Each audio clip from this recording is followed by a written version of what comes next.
So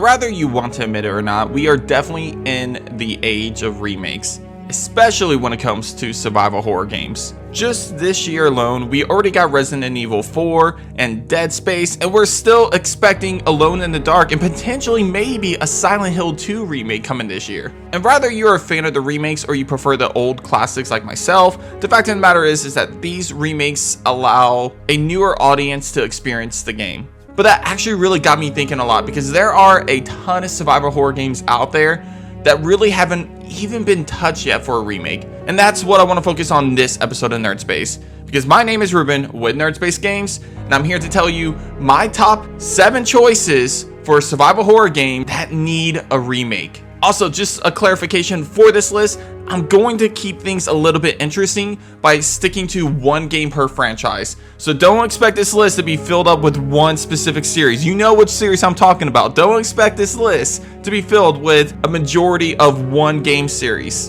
But without further ado, guys, let's get it. Number 7, Haunting Ground. Of course, we have to start off this list with a Capcom game, because let's face it, Capcom is the king of survival horror.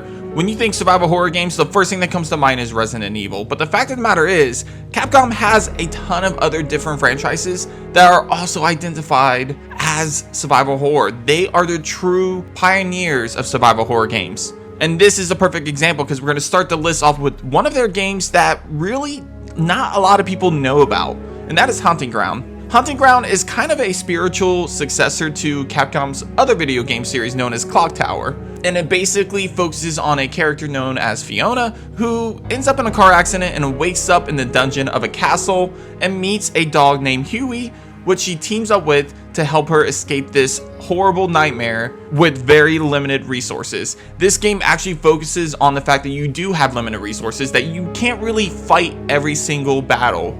Sometimes it's smarter to run and hide and escape the monsters instead of taking them full on. Resident Evil games tend to go a different direction, where it allows you to have tons of different weapons at your disposal to where you can fight back against the infected coming after you. Haunting Ground kind of does the opposite, where it's flight versus fight. But one of the most unique things about Haunting Ground is the fact that it introduces a very interesting mechanic that I find really intriguing. Basically, it's known as the panic meter. And what happens whenever this panic meter fills up, Fiona tends to do some things that kind of mess with your gameplay. Basically, she kind of runs the opposite direction. She is very hard to control, and it kind of introduces a new mechanic and a very realistic mechanic to a survival horror game. However, the problem with this game as of right now, and why it really deserves a remake, is that it's almost impossible to play right now unless you use some kind of emulator, or you're extremely lucky and you have a PlayStation 2 copy of this game. Or the other option is that apparently the PlayStation 3 store had a downloadable version of it. I don't think that's available anymore.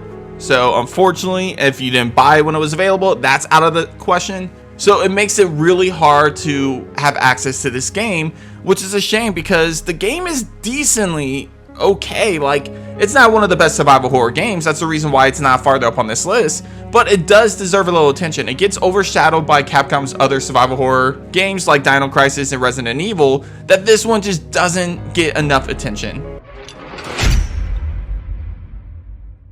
Number 6, Clock Tower.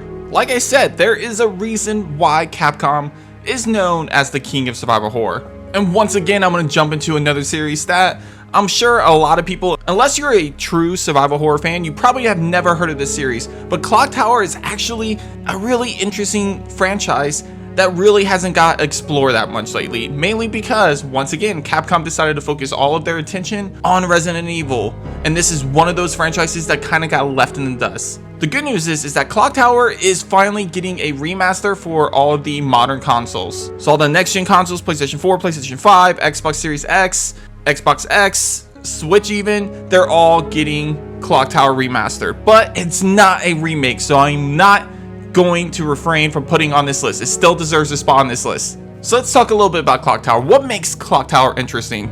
Well, I will tell you straight up, it's not the gameplay. Absolutely not. Let's face it, the gameplay is a little archaic, and It definitely did not age well at all, guys. It's pretty much a point and click game. But what really makes Clock Tower interesting is the story, the characters, the horror, the tension. All of those elements combined make Clock Tower a really amazing survival horror experience. They just have to adjust the gameplay, which I know they can easily do for a remake. As a matter of fact, we've seen the gameplay adjusted for sequels of Clock Tower, so we know they can do it. So the game focuses on a character by the name of Jennifer, and I can't really talk too much about the story of this game without getting to spoilers. Just know that there is a stalker enemy known as Scissorman, and he chases you around, pops up out of the blue. He's pretty much the nemesis of Clock Tower, honestly, because this guy pops up in the most craziest, insane ways throughout this game. And I feel like Clock Tower is a game that needs a remake, mainly just to give it an actual gameplay that is good to go along with that incredible story that it has. Number 5, Eternal Darkness, Sanity's Requiem. So first off, that is a mouthful of a title, straight up. First off, this game is a GameCube exclusive, and you probably never heard of this game mainly just because it was overshadowed by one other huge survival horror game that was also released on the GameCube around the same time, and that is the Resident Evil 1 remake. Obviously, this game never stood a chance whenever you compare it to such a huge juggernaut that is Capcom and Resident Evil, and it was completely overshadowed. But guys, there is so much about this game that makes it stand out as a survival horror experience. I think it is one of the most underrated survival horror games of all time because of all the different elements that were brought into this game that I absolutely adore. But let's talk about some of the things that this game does really well that makes it stand out to me.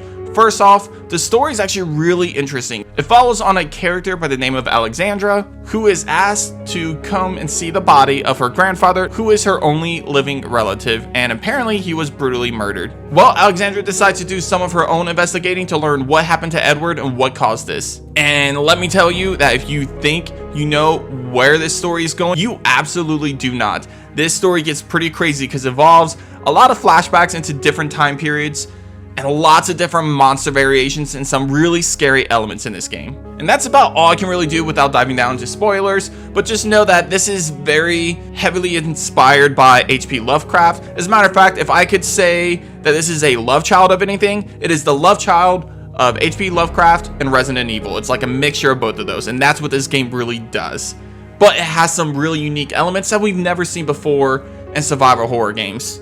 I mean, I think the closest franchise that got close to the elements of this game would be probably Amnesia, because they have something called a sanity meter, which basically, as it lowers, your sanity kind of goes out the door. You become insane because you see things in the background that completely change. Maybe some of the pictures change to be a little bit more creepy, or elements of the game change to be a little bit more creepy. But what really gets interesting about this is the game does some really unique mechanics to scare you as a player, because it breaks the fourth wall with some of its scares when you're in that insane mode. Like, there was moments where it tried to pretend that the TV turned off, so the screen went black to make you think that the TV was off. Or there was a cutscene that kind of said that the game was over, that you beat the game, and then like 10 seconds later the game starts up again. It's just like different elements that kind of make you think that as a gamer something's happening in the game that is breaking the fourth wall, and it catches you off guard. It's just such an interesting mechanic that I've never seen explored before. Sure, it breaks the fourth wall. I'm not a huge fan of that,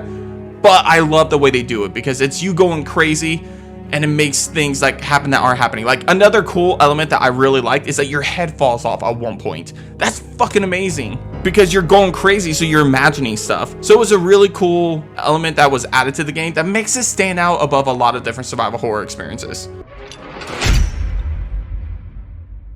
Number 4, Resident Evil Code Veronica. Okay, after taking a break on number 5, we come back to the king of survival horror, Capcom. And it might not be the last time we see Capcom on this list. There's a little teaser for you guys. But let's talk about why I chose Resident Evil Code Veronica to be on this list, because as I mentioned earlier, I'm only doing one game per franchise, which means Resident Evil only gets one game on this list. So why did I pick Code Veronica as that one game? So in my opinion, I feel like Code Veronica is the most deserving of a remake for a couple different reasons. For one, it's the game that pretty much brings Chris and Claire into the same video game. We have never seen Chris and Claire in the same game before now. As a matter of fact, even up to this date, we still haven't seen them in the same game, except for Resident Evil Code Veronica. However, what also makes Code Veronica stand out a little bit more is that it honestly should be considered a numbered entry in the franchise, because it technically was supposed to be.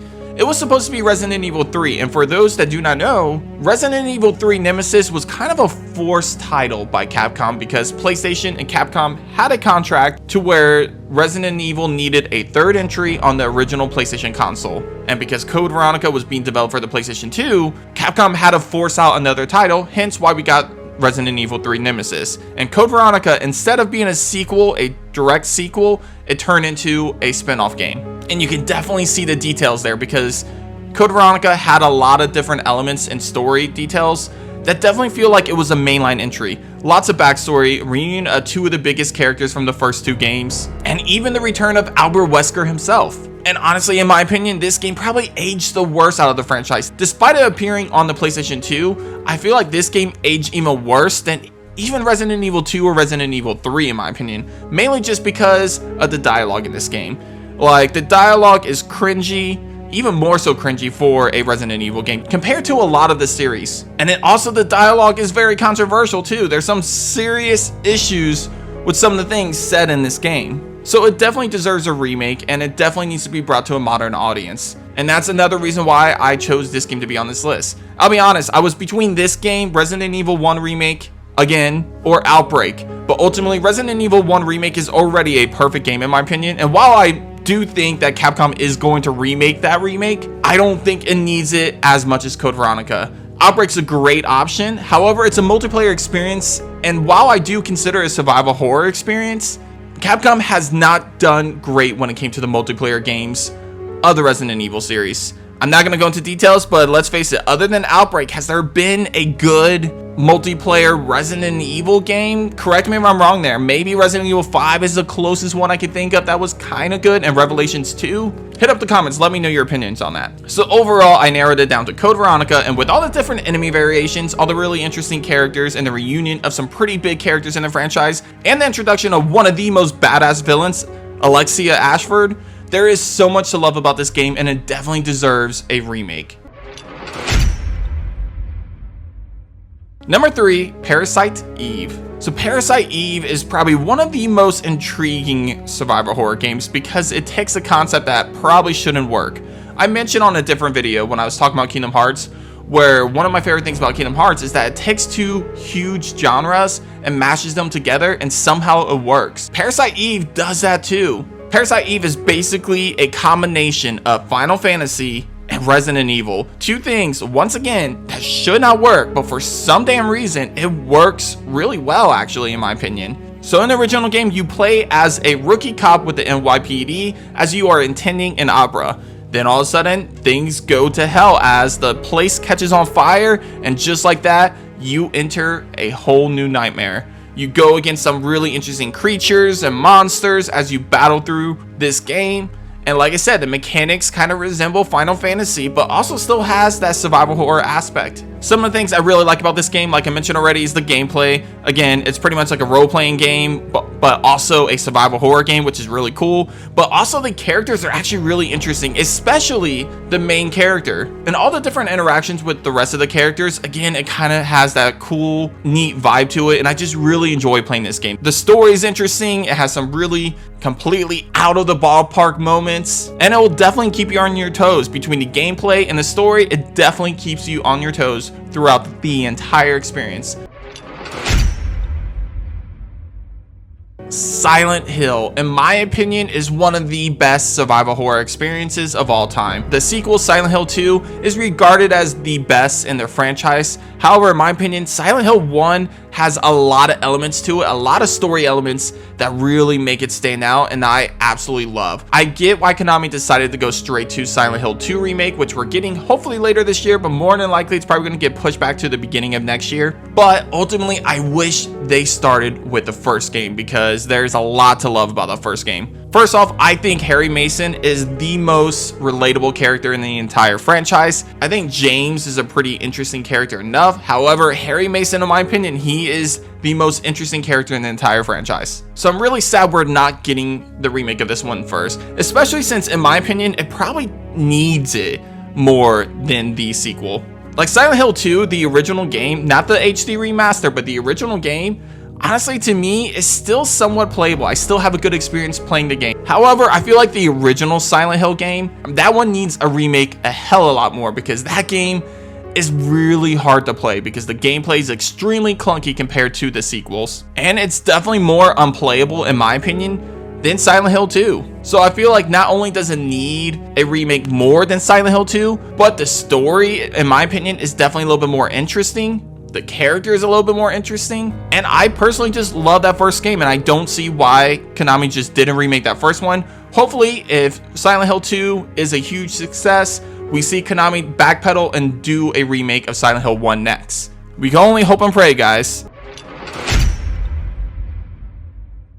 Number 1, Dino Crisis. Okay, so it's official. Capcom now has 4 games on this list. 4 out of 7 of the games on this list are from Capcom. Hence, the king of survival horror. And I think Dino Crisis is the most deserving of a remake. As a matter of fact, I'm pretty sure 90% of you guys out there would agree with me, because I've seen a lot of people constantly and consistently fighting Capcom, telling them what the hell, do something with the Dino Crisis IP. And then we get Exoprimal, which I know some of you guys love that game, but for me, it just pissed me the hell off because I didn't get my Dino Crisis and I didn't have fun playing Exoprimal. Okay, maybe I did a little bit. Still, I wanted my Dino Crisis game, and all I got was a little tease of a character that resembles a character in Dino Crisis. Fuck you, Capcom. But essentially, the best way to picture Dino Crisis is Resident Evil meets dinosaurs. Fucking dinosaurs. What's really sad about Dino Crisis is that despite all the backlash of people constantly trying to fight Capcom to get this game remade, we still haven't even got a remaster collection even. I don't understand why Capcom is leaving this money on the table, because I see people consistently commenting, doing polls, doing all kinds of stuff to try to get Dino Crisis to come out, and to me, it seems like a home run. I think Capcom is so obsessed with the Resident Evil franchise, and they see all the money on the table with Resident Evil, that they're afraid to kind of take a step into Dino Crisis because they don't know how well it would do. But in my opinion, I think it would do really good. People love dinosaurs. Dino Crisis is a survival horror game that would also meet the criteria of what's popular right now, because survival horror is on the rise. If you're going to do a survival horror IP, now's the time to do it, guys. But there's so much to love about this game. I can go on and on talking about this game. The characters are really interesting and iconic. So iconic that Capcom decided to introduce a character in their newest IP, Exoprimal, that looks very similar to one of the characters. Also, the puzzles are top notch. I really like the puzzles in Dino Crisis, which, if you guys don't know, one of my favorite parts about survival horror games are the puzzles, because I love trying to do these puzzles and figure out these riddles while also trying to stay alive and not scare myself to death. And I think Dino Crisis does a really good job of combining those elements. I don't know what else I can say about this game than Capcom. Look at the money on the table. Look at the fans. You even said that if there was enough interest for this game that you would remake this game. Well, guess what? There's enough interest. Let's go, guys. Come on, make it happen. Alright guys, but that does it for this episode of Nerd Space. Guys, hit up the comments. Let me know what you think of my list. Do you think any of these games interest you at all and that you really want to see a remake of them? Also, what games did I miss out on? What games did I not mention on this list that you personally would love to see a remake on? And of course, if you haven't already, consider hitting that subscribe button as well as that like or dislike button. And finally, share this video with your friends and family, as that always helps the channel out, guys. But as always, nerds, I'll see you on the next episode of Nerd Space. Take care.